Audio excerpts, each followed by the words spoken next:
All right, so in today's Daily Health, we're focusing on the popular artificial sweetener called aspartame. You may have heard of it. It's commonly found in diet drinks, diet sodas, and really other sugar-free foods. But just last week, the World Health Organization issued a new warning saying too much aspartame may put you at risk for cancer. Here to break it all down, celebrity chef and certified nutritionist Serena Poon. It is good to have you, Serena. Thank you. So the WHO has classified aspartame as a possible carcinogen. So walk us through this. How much is too much, and how worried should people be about this particular warning?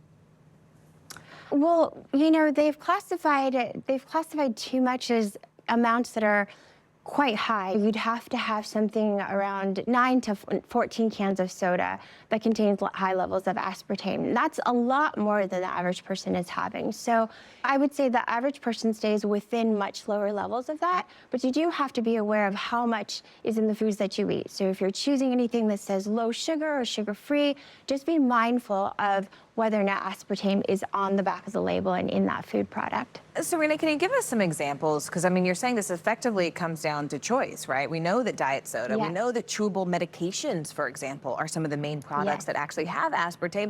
But what else? What are some other common products that maybe we should be mindful of? As you said, chewable medications, pretty much anything if you're looking at packaged foods that say low sugar, diet, sugar-free, all of those type of choices will likely have some sort of sugar substitute or sweetener in it, and it might have the aspartame. So if you're choosing, I'm a nutritionist, I say choose whole foods whenever possible. So look for things that have monk fruit, stevia. I love using, even though I'm plant-based, honey or maple syrup. Dates are great too, and I also use allulose as well. So those are all great substitutes where you don't have to worry about aspartame. Oh, thanks. That was a great list of alternatives, actually. I like that. Allulose, I'd never heard of that one. What are some of the potential side effects of too much aspartame, Serena? It depends on the person, of course. There are a lot of people that can consume higher levels of aspartame and they're perfectly fine. But you can have headaches, you can have digestive issues, dizziness, mood changes, all kinds of issues that come from having a bit too much because of what is in aspartame. So it can affect your neurotransmitters. I mean, I guess that sort of raises the question at this point, Serena. Should we then just stick to regular sugar when it comes to sweetening our drinks? Well, I would say, there's also issues when it comes to high levels of regular sugar. We have to worry about insulin levels and diabetes.